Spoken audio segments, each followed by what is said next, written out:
जय हिंद दोस्तों मैं आलोक। आप सभी का एआर कैंपस पे स्वागत है। दोस्तों आज हम पढ़ेंगे टाइगर सेंसस 2023 यानी बाघों की जनगणना। ठीक है। अभी ये बाघ की जनगणना 2018 में हुआ था। इसके बाद अब 2022 में पांचवी बाघ की जनगणना है, इसके बारे में हम पढ़ेंगे। ठीक है। ये तो बाघ की जनगणना 2022 में हुआ, लेकिन इसका जारी किया गया कब? 2023 में इसको जारी किया गया है। तो इसमें अब जो बाघों की संख्या पहले थी 2967 यानी 2967, अब बढ़ के हो गई 3167। ठीक है। तो इसी बारे में इसमें सब देखेंगे और इसमें भी समझेंगे क्या है प्रोजेक्ट टाइगर और इंटरनेशनल बिग कैट्स अलायंस क्या है। और यहाँ से आपके एग्ज़ाम में 1 से 2 क्वेश्चन आपके आना तय हैं।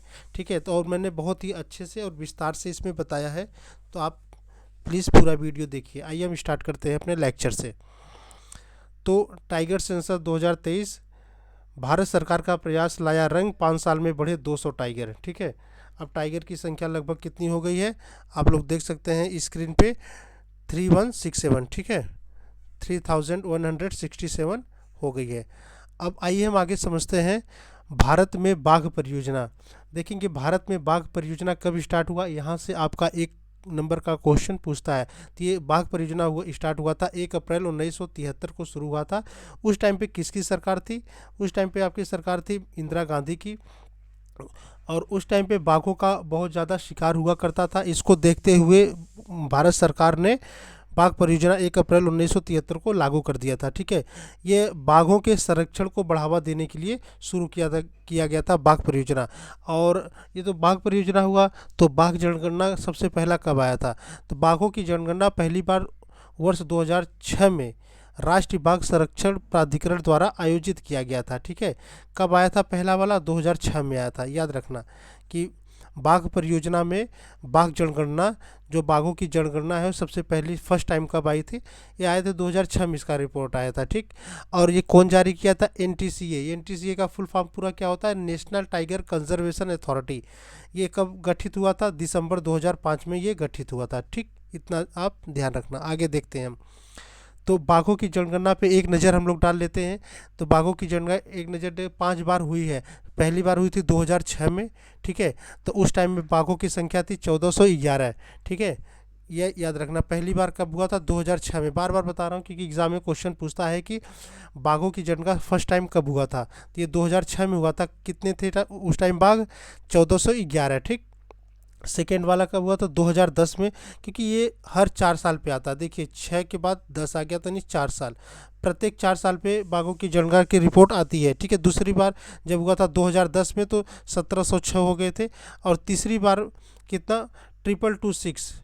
ठीक है, 2226 हो गए थे। 2014 में आया था। देखिए 2010 के बाद 2014 फिर आएगा। चौथी बार 2018 में 2967। और पाँचवीं 2022 3167 यानी 3167। तो ये हमारे 5 बाघ की जनगणना आ चुकी है। पाँचवीं है 2022 की। ठीक है। अब आगे देखते हैं इसमें कि बाघों की संख्या का आंकड़ा हर 4 साल के अंतराल पर जारी किया जाता है। जैसा कि मैंने बताया 2006 के बाद 10, 10 के बाद 14, 14 से 18, 18 4 22। ठीक। और प्रोजेक्ट टाइगर को 1973 में मैंने अभी बता दिया था कि 1 अप्रैल 1973 में इंदिरा गांधी सरकार ने लॉन्च किया था। यानी 1 अप्रैल अपनी स्वर्ण जयंती पूरी कर ली है। ठीक है। और आपसे पूछ ले कि इंटरनेशनल टाइगर डे कब मनाया जाता है, अगर आपसे पूछ ले कि एग्ज़ाम में इंटरनेशनल टाइगर डे कब मनाया जाता है, इंटरनेशनल टाइगर डे कब मनाया जाता है, तो आप लोग क्या कहें? इंटरनेशनल टाइगर डे 29 जुलाई को मनाया जाता है। एग्ज़ाम में क्वेश्चन पूछता है ये। ठीक है। 29 जुलाई को क्या मनाया जाता है? अंतर्राष्ट्रीय टाइगर दिवस। ठीक है। अंतर्राष्ट्रीय टाइगर दिवस, इंटरनेशनल टाइगर डे कब मनाया जाता है? 29 जुलाई को मनाया जाता है। ठीक है।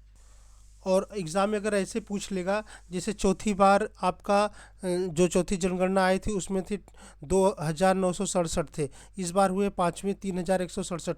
तो कितने परसेंट की वृद्धि हुई है?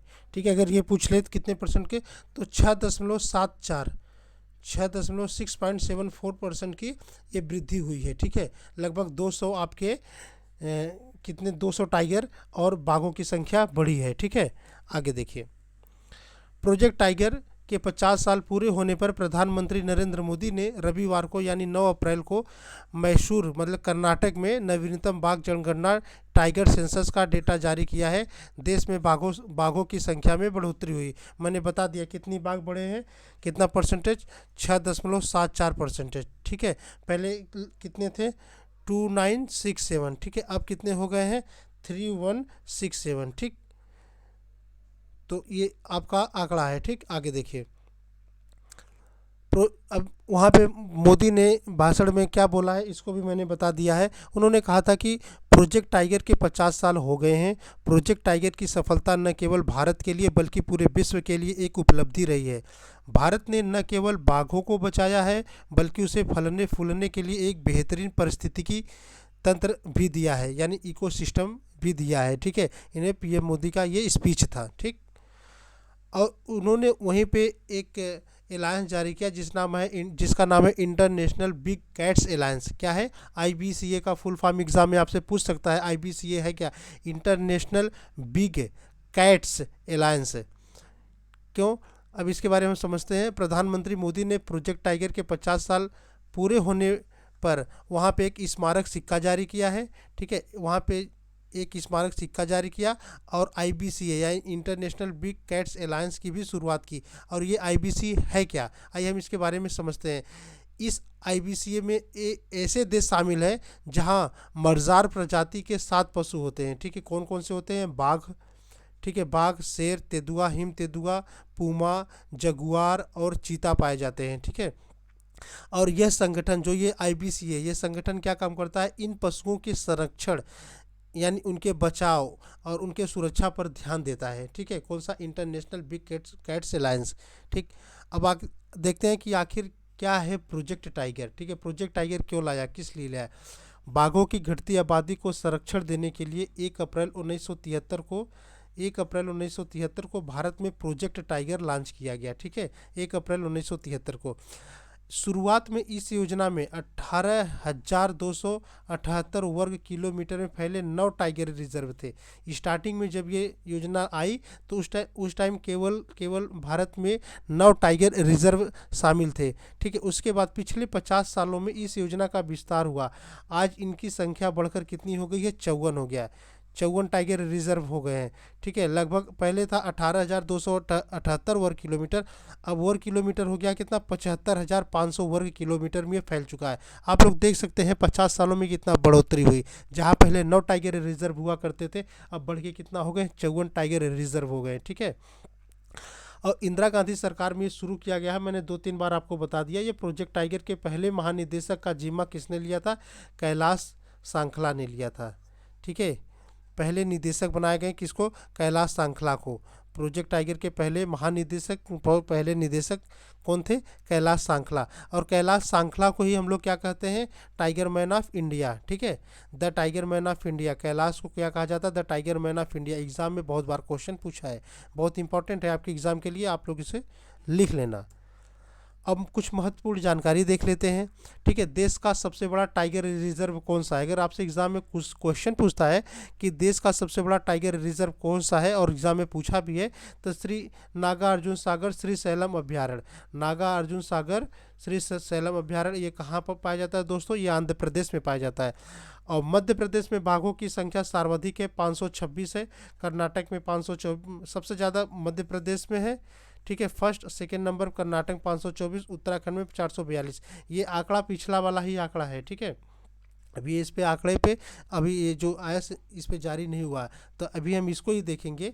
बाघों की संख्या सबसे ज़्यादा मध्य प्रदेश में, उसके बाद कर्नाटक, फिर उत्तराखंड में। ठीक है, और क्षेत्रफल की दृष्टि से भारत का सबसे छोटा बाघ रिजर्व कौन सा है, यानी टाइगर रिजर्व, सबसे स्मॉलेस्ट टाइगर रिजर्व अगर पूछे आपसे एग्जाम में तो बोर टाइगर रिजर्व है। बोर टाइगर रिजर्व कहाँ पाया जाता है आपको दोस्तों, महाराष्ट्र में, यानी महाराष्ट्र में पाया जाता है। ठीक है, बोर बाघ टाइगर रिजर्व। ठीक, मध्य प्रदेश को टाइगर स्टेट का नाम दिया जाता है। ठीक है, मध्य प्रदेश को टाइगर स्टेट के नाम से जाना जाता है। अगर आपसे क्वेश्चन एग्जाम में पूछता है कि टाइगर स्टेट यानी टाइगर राज्य किस राज्य में है, तो आप लोग क्या बताएंगे, मध्य प्रदेश को टाइगर स्टेट के नाम से जाना जाता है। दुर्लभ सफ़ेद बाघों के लिए उड़ीसा का नंदन कानन प्रसिद्ध है, याद रखना। जो ये नंदन कानन ये पार्क है ना, उड़ीसा का टाइगर रिजर्व, ये दुर्लभ सफ़ेद, ये जानते सफ़ेद बाघ बहुत ही कम दिखाई देते हैं, ठीक है। तो कहाँ पे, उड़ीसा के नंदन कानन में ये दिखाई पड़ते हैं। वर्ष 2022 में भारत सरकार द्वारा उत्तर प्रदेश में स्थित रानीपुर वन्यजीव अभ्यारण्य यानी रानीपुर वाइल्ड लाइफ सेंचुरी को भारत का 54वां टाइगर रिजर्व घोषित किया गया था। ये बहुत ही इंपॉर्टेंट है, एग्जाम में बहुत बार पूछ भी चुका है, अब पूछेगा भी कि 54वां टाइगर रिजर्व कौन सा है। रानीपुर अभ्यारण्य, रानीपुर अभ्यारण्य वन्यजीव अभ्यारण्य को टाइगर रिजर्व घोषित किया है। कहाँ पाया जाता है, उत्तर प्रदेश में ये, ठीक। और विश्व का पहला बाघ शिखर सम्मेलन, अगर आपसे पूछे विश्व का, वर्ल्ड का सबसे फर्स्ट बाघ शिखर सम्मेलन कहाँ हुआ था, 2010 में हुआ था, सेंट पीटर्सबर्ग रूस में, ठीक है। कहाँ पे, सेंट पीटर्सबर्ग रूस में आयोजित किया गया था। तो थैंक यू दोस्तों, ये हमारा वीडियो था, पूरा देखने के लिए आपको धन्यवाद। आई थिंक आपको ये वीडियो अच्छा लगा, अगर अच्छा लगा हो तो लाइक एंड सब्सक्राइब जरूर करिएगा। Thank you so much.